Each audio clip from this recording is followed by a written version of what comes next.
Okey, hai semua. Kita sambung untuk tajuk alkohol, iaitu tentang sifat kimia alkohol.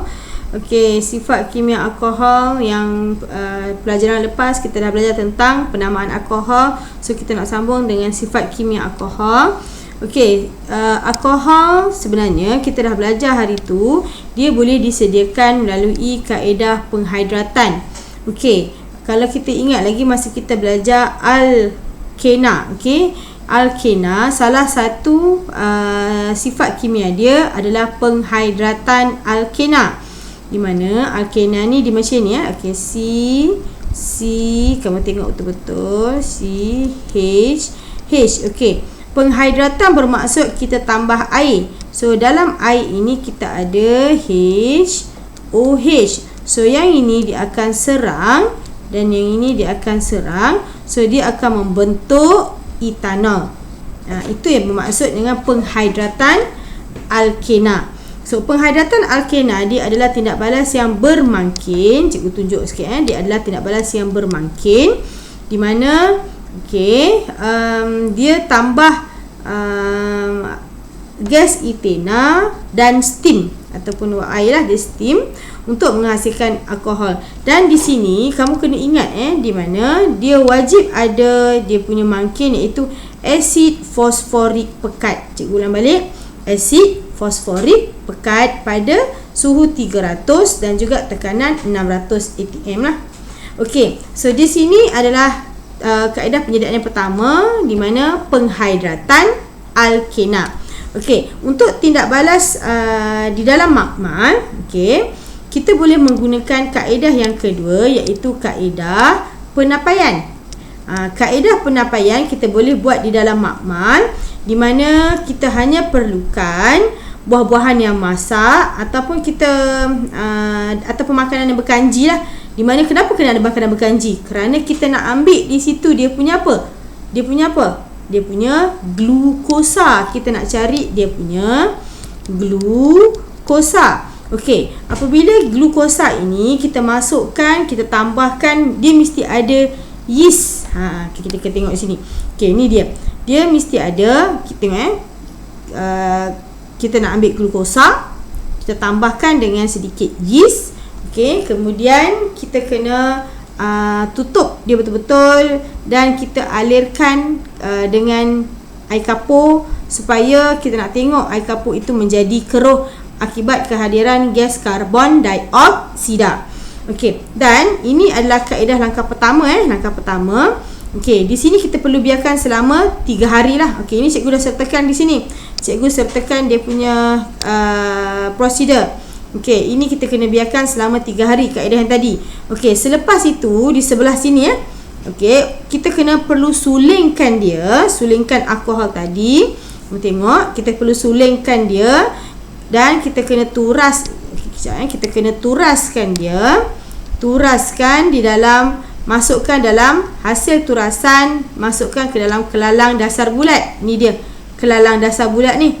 Okey, kemudian kita kena sediakan radas dan kita mesti panaskan hasil sulingan menggunakan kukus air pada suhu sehingga suhu 78 darjah Celsius, dan sehinggalah pemanasan meningkat pada 80 darjah Celsius. Kemudian kita tengok apa yang berlaku. Ni dia. Ni kita mesti gunakan kukus air.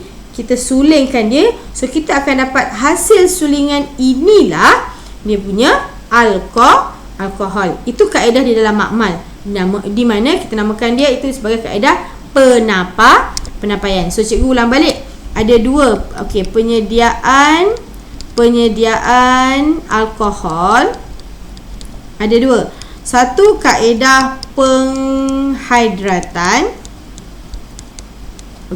Satu lagi kaedah penapaian. Kedua-duanya mesti menggunakan mangkin. Yang ini dia menggunakan mangkin apa? Asid fosforik. Ini cikgu tunjuk. Yang ini dia mesti menggunakan asid fosforik pekat. Dan satu lagi dia menggunakan apa dia? Iaitu yeast. Itu untuk dia punya penyediaan dia. Untuk dia punya sifat kimia dia, sifat kimia ada 3. Pembakaran, pendehidratan alkohol, pengoksidaan alkohol. So ada 3 sahaja. Cikgu ulang balik. Pembakaran, pendehidratan alkohol, pengoksidaan alkohol. Okey, alkohol ini sifat dia mudah terbakar. Sifat dia adalah mudah terbakar. Okey, kemudian dia menghasilkan nyalaan biru tanpa jelaga.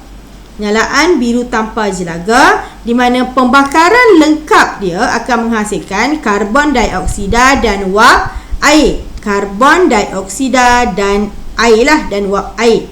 Ini mana-mana pembakaran sebatang karbon, cikgu dah beritahu nah. Dia mesti akan membebaskan karbon dioksida dan air. Okey, kemudian dia dia etanol ni dia adalah bahan api yang bersih dan tidak membebaskan bahan cemar. Okey, itu tak ada masalah lah. Okey, so kita tengok di sini, ini adalah eksperimen dia. Okey, untuk eksperimen pembakaran etanol, so kita akan gunakan etanol lah. Kita letakkan dia ke dalam piring penyejat. Kemudian kita tuangkan etanol. Kemudian kita dekatkan kayu uji bernyala. Okey, supaya etanol mudah terbakar. So kamu kena perhatikanlah warna dia, kejelagaan nyalaan dia. So kita dah dapat dah jawapan tadi kat sini. Dia warna apa? Nyalaan warna biru. Ada jelaga tak? Tiada jelaga. Okey, kemudiannya yang kedua adalah sifat kimia yang kedua adalah pengoksidaan.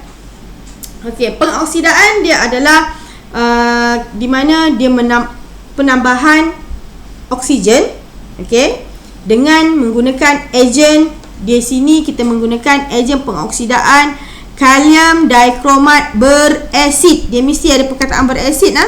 Kalium dikromat beresid ataupun kalium manganat beresid. Kalium dikromat beresid, kalium manganat beresid. Okey, kalau dikromat you kena tengok berapa. Okey, kalau manganat berapa? Kena tahulah. Okey, apa yang you kena buat adalah you kena campurkan etanol dengan ejen pengoksidaan. Okey, kemudian campuran tadi akan bertukar daripada, kalau dikromat dia warna jingga, dia akan tukar kepada hijau. Tapi kalau manganat warna ungu atau warna purple lah. So kita tengok ni dia. So apa yang berlaku apabila kita buat pengoksidaan? Okey, ni dia. Ini adalah etanol. Apa yang berlaku bila kita tambahkan oksigen? So dia akan jadi tambah satu lagi asid etanoik. So cikgu tulis kat sini contohnya begini. Okey, ni H, ini H, ini H, H, H. Okey, bila kita tambahkan satu lagi oksigen, dia akan, kita buat pengoksidaan, dia akan serang di sini, dia akan gantikan ni kepada O. So dia akan membentuk asid etanoik. Asid etanoik. Okey. Kemudian ini adalah tindak balas pengoksidaan di makmal. Kamu kena tengok betul-betul. Okey, tindak balas pengoksidaan etanol di makmal. Okey, gambar rajah ni sangat penting. Ini yang cikgu minta kamu kena buat gambar rajah ni. Kamu tengok betul-betul. Okey, kamu kena tuangkan kalium dikromat beresid ke dalam tabung didih. Ni kamu tuangkan di sini. Kemudian kamu mesti gunakan asid sulfurik pekat. Okey, masukkan dia dan kamu tambahkan etanol ke dalam dia. Okey, kemudian kamu tutup. Mesti panaskan sehingga campuran mendidih. Okey, hasil sulingan dikumpulkan. Okey, kumpulkan hasil sulingan dan sehingga kamu akan dapati dia ada bau. Okey, dan kamu kena tengok perubahan warna dia. So kalau kalium dikromat warna apa? Warna apa? Warna jingga. So kamu kena tengok dia akan jadi warna apa. Okey. Kemudian ni untuk tindak balas seterusnya, okey, cikgu ni cepatlah sebab video ni 10 minit je boleh. Okey, tindak balas last sekali adalah tindak balas pendehidratan. Kalau tadi penghidratan tambah air, dehidratan maksudnya dibuang air.